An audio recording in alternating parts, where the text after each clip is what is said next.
سب سے پہلے ایران کو ختم کرنا چاہتے ہیں، لڑائی میں ایران سے زیادہ سنجیدہ ہیں، یقینی بنائیں گے آئندہ ایرانی قیادت دھمکی نہ دے سکے۔ امریکی صدر ڈونلڈ ٹرمپ کی ایرانی سفارتکاروں سے پناہ لینے کی اپیل۔ واشنگٹن میں تقریب سے خطاب میں کہا ایرانی بحریہ کو مکمل طور پر تباہ کر دیا، ایران کی میزائل اور ڈرون صلاحیتوں کو ختم کیا جا رہا ہے، ہمارے پاس ایران پر حملہ کرنے کے سوا کوئی چارہ نہیں تھا۔ ایران نے ڈیل کے لیے کال کی، ہم نے کہا بہت دیر ہو گئی۔ ایران کے بعد اگلا ہدف کیوبا ہوگا۔ امریکہ جلد ایسے اقدامات کرے گا جس سے تیل کی قیمتوں کا دباؤ کم ہو۔ اس سے پہلے امریکی صدر کا کہنا تھا ایران کا اگلا رہنما امریکہ طے کرے گا۔ وینزویلا کی طرح ایران میں بھی نئے رہنما کے انتخاب کے لیے کردار ادا کریں گے۔ خامنائی کا بیٹا مجتبی خامنائی ناقابل قبول ہے۔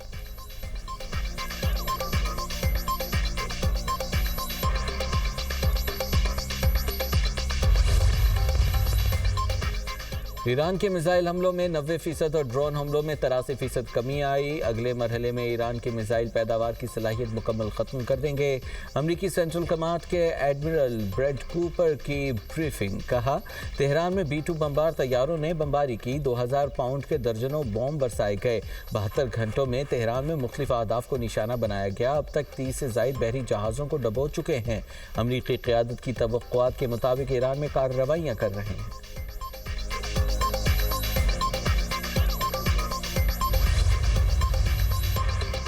امریکہ نے بھی ایران میں جنگ شروع کی ہے۔ امریکہ جنگ میں پھنس چکا ہے، یہ ایران کی خواہش ہو سکتی ہے۔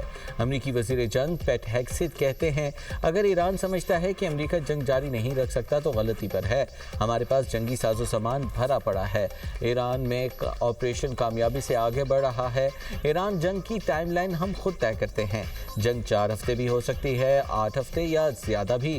ایران میں امریکی مشن اگلے مرحلے میں داخل ہو رہا ہے۔ امریکی وزیر جنگ کا ایران میں اہداف سے متعلق واضح بیان دینے سے گریز۔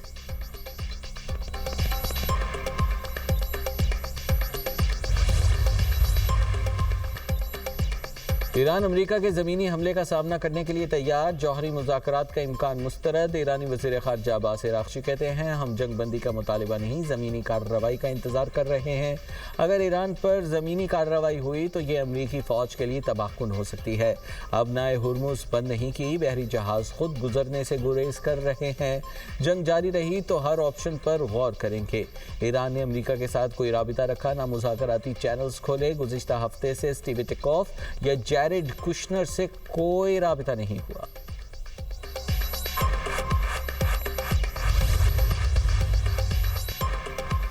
پاکستان بھارت کی آبی دہشت گردی کا سامنا کر رہا ہے۔ بھارت نے سینتاس معاہدہ یک طرفہ اور غیر قانونی طور پر معطل کیا۔ مستقل مندوب عاصم افتخار کا اقوام متحدہ کی سلامتی کونسل اجلاس سے خطاب۔ کہا پاکستان پانی کو بطور ہتھیار استعمال کرنے کے عمل کو مسترد کرتا ہے۔ پانی کو بطور ہتھیار استعمال کرنا علاقائی امن و سلامتی کے لیے خطرہ ہے۔ عالمی برادری سینتاس معاہدے کی پاسداری یقینی بنائے۔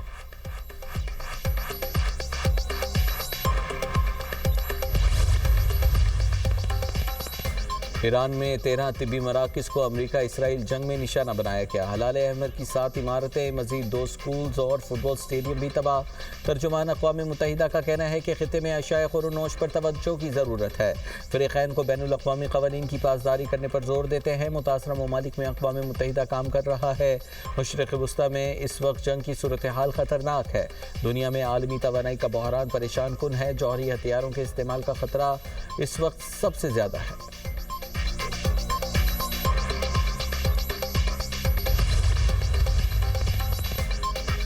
اسرائیل کا ایران جنگ کے اگلے مرحلے کے آغاز کا اعلان۔ اسرائیلی آرمی چیف کہتے ہیں سرپرائز دیں گے۔ سرپرائز کیا ہے یہ ابھی نہیں بتا سکتا۔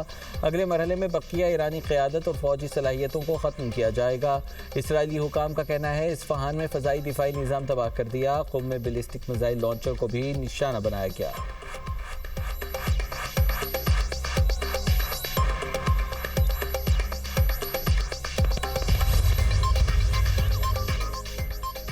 عراق کے شہر بصرہ میں امریکی طیارہ گرنے کی اطلاعات۔ ترک میڈیا کے مطابق عراقی پولیس نے امریکی پائلٹ کی تلاش کے لیے ٹیمیں روانہ کر دی۔ طیارے کو حادثہ پیش آیا یا مار گرایا گیا، وجہ تاحال معلوم نہ ہو سکی۔ امریکی سینٹرل کمانڈ نے واقعے کی تصدیق یا تردید نہیں کی۔ آذربائیجان میں ڈرون سے حملہ، ایئرپورٹ کا ٹرمینل متاثر۔ آذربائیجان کی وزارت خارجہ کا اظہار مذمت، ایران نے حملے میں ملوث ہونے کا الزام مسترد کر دیا۔ عراقی کردستان میں امریکی کمپنی کی آئل فیلڈ پر ڈرون حملہ، سیکیورٹی ذرائع کے مطابق ڈرون حملے کے بعد آئل فیلڈ میں آگ بھڑک اٹھی۔ سعودی وزارت دفاع کا کہنا ہے کہ پرنس سلطان ایئر بیس کی طرف داغے گئے 3 بیلسٹک میزائل فضا میں تباہ کر دیے۔ قطری حکام کے مطابق ایران کے 14 میزائل تباہ، 4 ڈرون حملے بھی ناکام بنا دیے۔ ابوظہبی میں ڈرون حملہ، ملبہ گرنے سے پاکستانیوں سمیت 7 افراد معمولی زخمی ہو گئے۔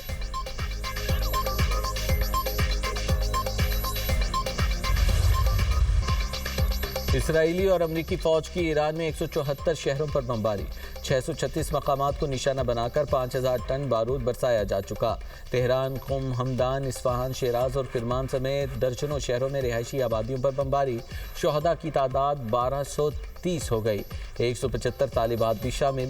ہلال احمر کے مطابق 3643 شہری مقامات کو نشانہ بنایا گیا، 3090 مکانات اور 528 تجارتی مراکز بھی شامل۔ تہران میں انٹیلیجنس عمارت تباہ، اصفہان میں دفاعی نظام تباہ کرنے کا دعویٰ۔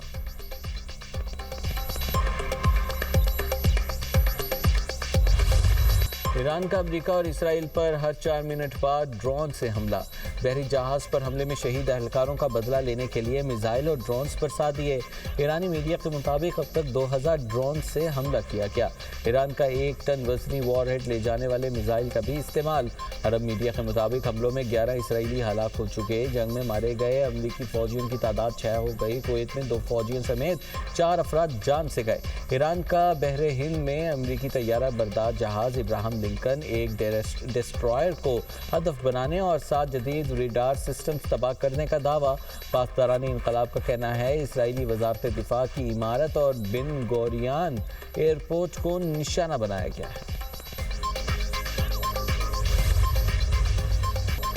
امریکی اور اسرائیلی حملوں کے باوجود ایرانی حکومت مضبوط ہے۔ امریکی اخبار کے مطابق امریکی اور اسرائیلی کارروائیاں ایرانی حکومت کو کمزور نہ کر سکیں۔ ایران نے حکومت کے خلاف بغاوت کے آثار نہیں ہے۔ ایرانی حکومتی عہدیداروں میں انحراف کی اطلاعات بھی نہیں ہیں۔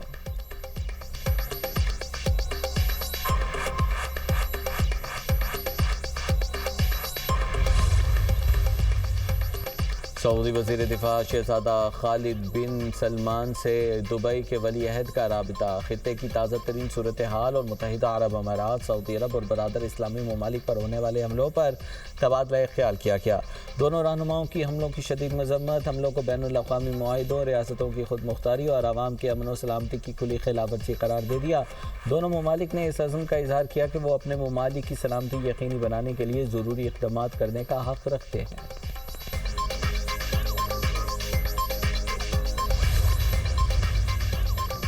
سری لنکا کے قریب دوسرا ایرانی جہاز بچا لیا گیا۔ ایران کے ایک بحری جہاز کو حفاظتی تحویل میں ٹرنکومالے بندرگاہ منتقل کیا جا رہا ہے۔ سری لنکن صدر کا کہنا ہے کہ ایرانی بحری جہاز پر 208 افراد سوار ہیں۔